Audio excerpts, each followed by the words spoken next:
Welcome back to Exposing the Media, where we talk about weird and controversial things going around in the world, and there has been a lot of that lately, so let's hop right into it. First, we're going to be talking about Roblox. Now, Roblox has had a very bad child safety issue in the past, and it has come to light now.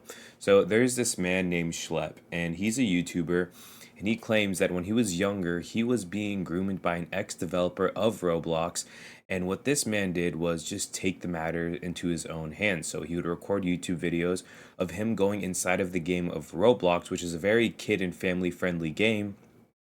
He would meet up with these predators inside of the game and he would try and expose them in person and get them arrested. And what this man did was get 6 different child predators arrested in the past year.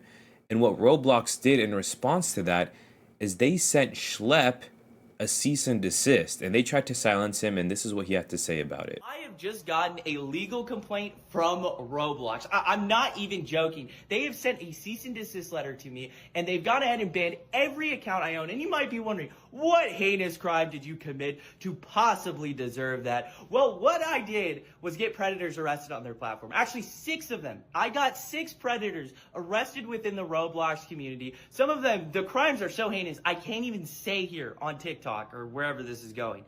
And the thing that's crazy about it is that Roblox has taken a more firm action against me, a person getting these people arrested, a person that law enforcement has made public statements saying that they are glad when people like me go ahead and give them information so that they can arrest these people.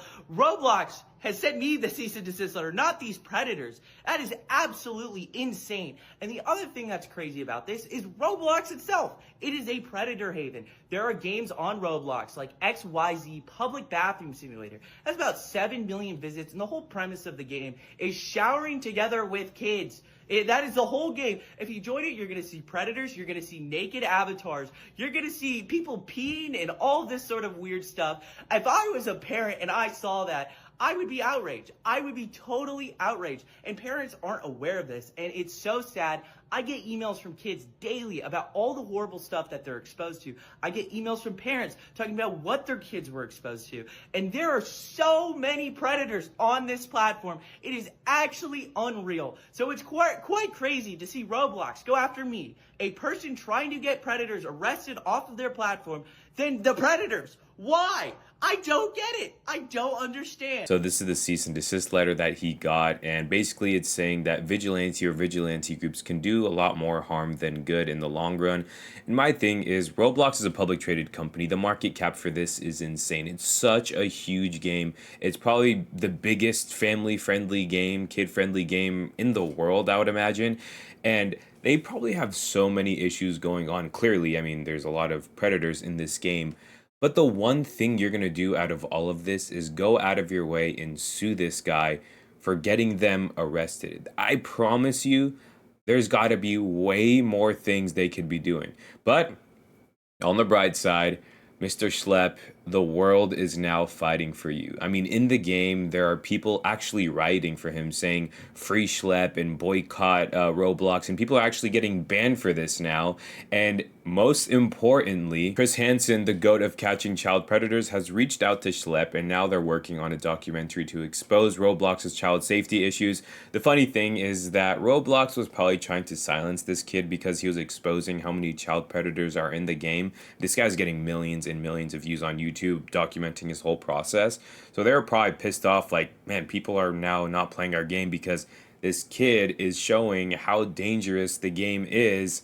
So they tried to silence him, but they made it even worse. I mean, if you got Chris Hansen on this thing, you're cooked. With that being said, we have the first advertisement in the history of You Won't Believe Me YouTube, and it is of me. It is the Truth on Trial t-shirt, and it's a shirt that carries a message. And basically, it's if you go against the mainstream narrative, if you go against what the world says, you get persecuted for it. You can see the TVs in the back. They're a little bigger. They're telling you to comply, obey, consume. And there's one guy in the background that he's waking up and he's red. He has an error on his TV screen because he's not going to follow the rules anymore. And then, of course, you have the light bulb in the middle getting carried to get persecuted. But I thought they're awesome. I'm super hyped on it. Super high quality, 100% cotton, oversized fit. Pre-order it now. I love you all. Next up, we're going to talk about William McNeil Jr. I'm sure you guys have seen the clip. I posted this all over my social media and got a collective 200 million views from it because it went so viral. Just a very controversial situation. But basically, the verdict came in and they said that none of the cops involved were going to get criminally charged. We're going to look at both point of views, and I'm very curious to know what you guys think about the situation in the comments. So first up, let's look at his point of view, the one that went viral and the one that everyone was saying basically the cops need to be held accountable for. Exit the vehicle now! Exit the vehicle! Open my door because my window don't work, right? Okay. And then I said, so what I did wrong? Yeah. He said, well, for one, your headlights are off under this weather. I'm like, okay. There's multiple people headlights off, first of all. And then there's no rain. It doesn't matter. You're still required to have headlights on. Can you pull that law up? Huh? Can you pull that law up? Yeah, when you step out of the car, I will. Can you call your supervisor? Huh? Can you call your supervisor? All right, go for it. Exit the vehicle now! Exit the vehicle! Show me your hands. Here.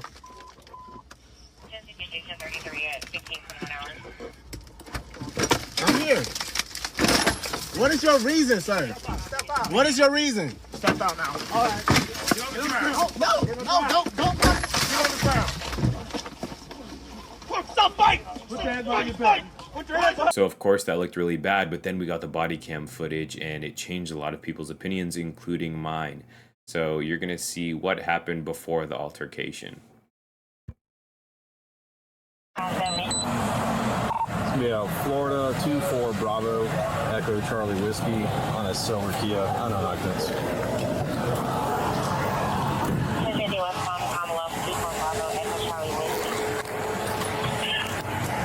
Yes, sir. Is there a reason why you're popping the door open like that? I don't have a window that works. Is there a reason that you're pulling me over? Yeah, absolutely. There's a reason why I'm pulling you over. For one thing, inclement weather, you don't have your lights on. Two things, you're not wearing your seatbelt. It's daylight. I don't need the lights, and it's not weather. It's not raining. Oh, this is inclement. It's not raining. Okay, I'm not arguing with you. I'm telling you why I'm pulling you over. Give me your driver's license, registration, proof of insurance. No, call your supervisor.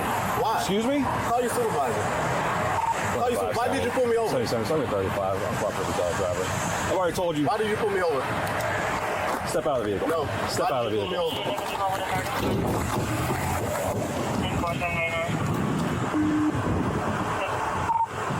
2570 for the 94. The driver just slammed the door and locked it.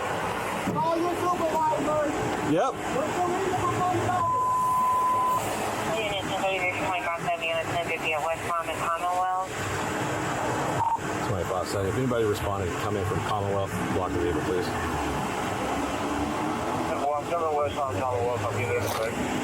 Keep your hands where I can see them, sir. Yep, my camera's on too. I've already told you. Okay. Okay.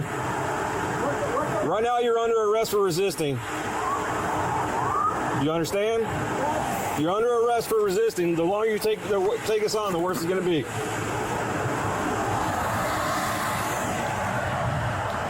Keep your hands where I can see them, sir. Okay.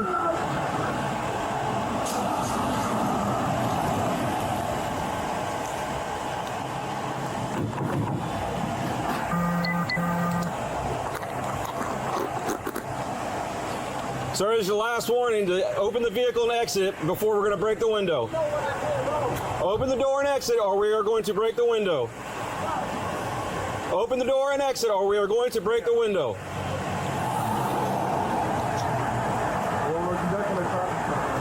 No, he's under arrest.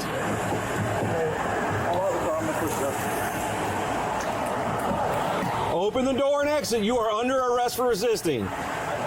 Open the door and exit. You are under arrest for resisting.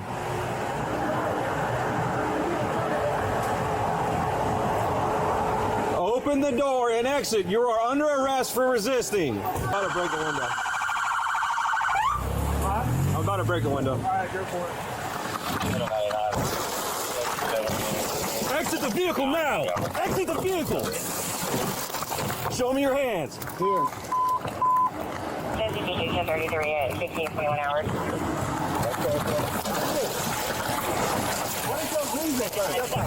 What is your reason? Step out now. No, don't fucking. I don't know why my camera did that. I'm sorry for that. But in my opinion, William McNeil Jr., the man who got arrested, should have got out the car. He also should have gave him the driver's license when they asked for it. Whenever a cop tells you to do anything, you do it, because why play with fire? I mean, we see clips like this all the time. You're not going to convince them otherwise. On the other side of things, I think that the cops were way too violent. The man was recording, yes, and he wasn't getting out the car, yes, but when they broke the window, he was literally just standing there and looking at his phone. They could have just pulled him out, but this man socked him in the face, looks like as hard as he could. That was not necessary. After it was all said and done, none of the officers in this case are going to be held criminally charged. I'm very curious to know what you guys think about this in the comments, because it's pretty 50-50 on my page. I would say more people after the second POV said that, yeah, that guy should have just listened and nothing bad would have happened. But anyway, to the next subject. We're going to talk about something completely different. And this one is very interesting. This is Paulina. She's a representative, and she went on Joe Rogan, and she basically said that she has seen evidence of UFOs and aliens. Check this out. I can also tell you, and this might sound crazy, but based on our investigations and stuff that we've seen, okay, there is definitely something that I think would rival what we know currently with physics, and a tech that potentially is out there that we don't have the ability to reproduce, because it would basically be like dropping a cell phone right off back during the time of maybe caveman. So like we just don't have the tech to develop it yet. What I can also tell you is, based on our interviews, and this has been something that you can go back and watch with the congressional hearings, but I was actually able to ask some of the witnesses, what are these things? And they keep saying interdimensional. And then when you talk about the interdimensional aspect of, are these things pre-existing, maybe outside of what we currently know as our own dimension? That stuff can kind of all sound crazy, but at the end of the day, my job as an investigator is to receive all the information, decipher it, and then ultimately, from a congressional aspect, if you do have contractors that are withholding information or operating outside of the purview of the federal government, I mean, there's budgetary issues, but there's definitely something that I can tell you with confidence that exists that we don't know how to explain currently. So when you say that it operates outside our understanding of physics, what specifically are you saying? Like what happened? To I guess break it down in simple terms is that I think that some of the tech that exists, that whatever these things have, these energy things have. Energy things? What do you mean? Well, they call them interdimensional beings. I think that they can actually operate through the time spaces that we currently have. And that's not something that I came up with on my own. That's based on stuff that we've seen. That's based on information that we've been told. And then also, too, I think that there's this historical aspect of, this gets into the deeper theories and concepts of religion. And I think the history that we currently know, and that kind of spins off into another topic of, you have the modern day Bible, you have this aspect of Bibles or books of the Bible that have been removed that explain and kind of touch on these topics. And I think that we're in a time and age where you have such a vast amount of information that we have access to via social media, via your cell phone, via the internet. And so it's really changing the way that we understand, the origins of life and the spiritual reality that we know. When you currently say interdimensional beings, that they know that these are interdimensional beings, how do they know that? Based on testimony, would be based on witnesses that have come forward. But what I can tell you is, the witnesses just were told that they were interdimensional? that they've seen things. And what I can tell you, without getting into classified conversations, is that there have been incidences that I believe where very credible people have reported that there have been movement outside of time and space. That's very vague. Yeah. So, look. Unfortunately. Yeah. Look. Have I seen a portal open? No. Have I seen a spaceship? Personally, no. Have I seen evidence of this? Yes. Have I seen photo documentation of aircraft that I believe were not made by mankind? Yes. Is there historical significance to this? Yes. Is there multiple events that go back to, I would argue, maybe even before the time of Christ, that have documented this in text? Yes. So do I believe that the government has access to certain technology? Yes, to an extent. And I believe that certain contractors potentially have back engineered this tech. I think that that's what can explain the advancements that we're seeing. But I also believe that this is a dangerous level of hidden information from the American people, because if you have an aspect of the federal government, which I can tell you, I, with 2 other members of Congress, were denied access to information at Eglin Air Force Base pertaining to whistleblowers because of the fact, and we can get into that story on what happened at Eglin in a second, but we were denied access and told that we don't have security clearance or the read-in authority on a special access program. That's a problem, because I'm supposed to represent and be an investigative body, and you have then people who are unelected that are operating basically in secrecy, and that's a problem. Crazy timing, Tucker Carlson went on a podcast and he gave his thoughts, and he said something pretty wild, basically saying that the government works for the supernatural and that the supernatural is very real. Take a look at this. Surprised by, and I've actually stopped gathering string on, as we say in reporting, stopped gathering string in this, gathering information, because I'm satisfied that I know enough, and I don't really want to know that much more. Because what I think I know is, this doesn't help me at all to know that. So that's a conclusion I've reached. I'm usually pretty curious. I've stopped being curious about this because I don't want to know anymore. But you truly don't want to know anymore nope, about it. I think I know. I think I know what's up. So I can't prove it. So probably not going to articulate it, but I think I know what's up. Yeah. But can you articulate it? Well, I think it's a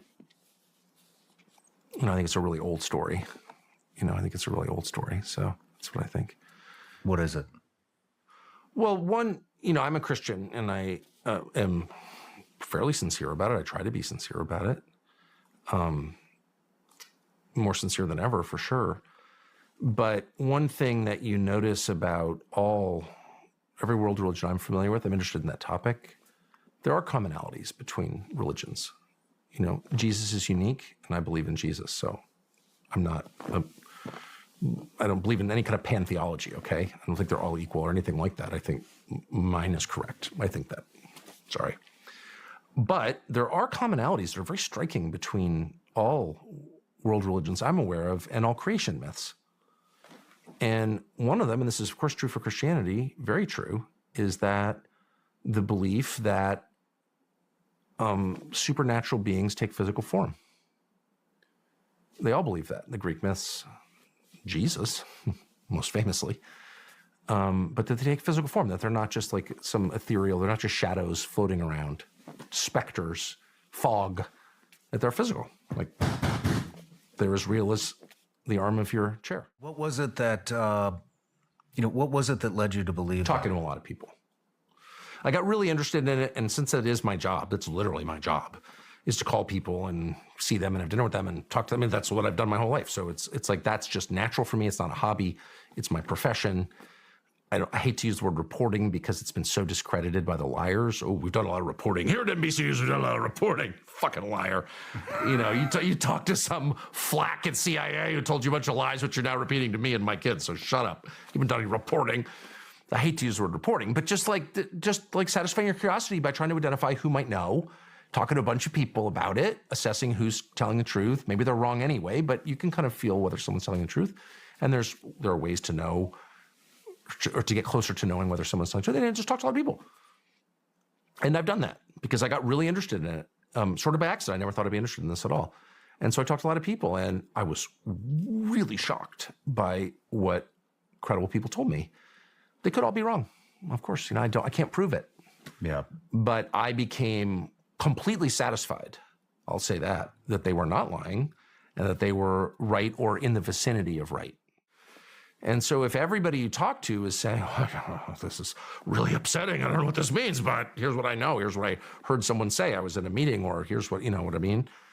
It was that kind of stuff. And I didn't talk to anybody in the UFO community. I'm not even sure what that is. I know I don't trust I don't trust anybody, actually. You know what I mean? Like, it's not my job to trust people, so it's my job to assess whether what they're saying is right or not. So I talked to people who I thought had firsthand knowledge, and I talked to a number of them. And then I was like, whoa, I'm out. Because I don't need to go farther than that. I mean, is this stuff, these phenomena, which are clearly, obviously real. I mean, there's no debate about that. There's a lot of shit that people can't explain in the sky and underwater. We know that. Fact. So the debate is this government technology, is it from outer space, or is it some spiritual realm here? I've already told you my view of it. But what I find so interesting, we know the government's lied about it. They're lying about it now. That's a fact. There's no way around that. They have absolutely lied about it in very elaborate ways. I am really struck. Here's my current thinking on it. The main effort that the U.S. government has put into its disinformation, its lying on this topic, has been not to mislead you on the technology. Like, they're not telling me they don't have anti-gravity technology. It sounds from watching your podcast that they do, which I believe. No problem believing that. Their main interest is in convincing you that the supernatural is not real. And if you watch, and there are people in the media who specialize in spreading these lies on behalf of the government. I'm not going to name anybody, but like some of them work at the New York Times. Once you realize what the point of the exercise is, it's crazy. And I hope you'll assess all the fact-checking and the skepticism on UAPs through this lens. The main thing they want you to believe is the supernatural is not real. Is there a specific reason or a handful of reasons, or is this a hunch that you believe that they're working with the supernatural realm or have a relationship? Well, I can't prove that. I mean, Yeah. I'm suggesting that. I'm not saying it because I can't prove it, but I'm suggesting it. And if you're asking whether I believe it, the answer is yes. But I believe that for two reasons. One, because I've told that directly by a couple of people who I think seem knowledgeable. And I attach some weight to that, though not conclusive weight. I don't know, right? I don't know. I wasn't there. Maybe that was a whole lot of alien talk, a little bit too much. But the one thing I noticed is that both of these people said pretty similar stuff. They also said it at kind of the same time. And I do think that this is a distraction from the Epstein files. And I think a lot of you think the same. Anna Paulina posted this podcast, or Joe Rogan posted it. And the comments were all saying, how did you talk for so long and not mention the Epstein files with what's going on? Because there has been no mention of it after all of that. And it's kind of ridiculous. But anyway, I do think this stuff is interesting. If they're going to distract us with something, let it be something interesting. And I do kind of align with what they're saying. I do believe that aliens are demons. I believe they're fallen angels. And I believe that demons can take form. And whatever an alien is, I think they could take form into a UFO, into the ocean, into whatever. And if they are spiritual, they do have powers that we don't have, which is moving faster than the speed of light or moving against gravity in the ocean, whatever the heck it is. I do believe that, and I do align with what they're saying, so I think it is very interesting.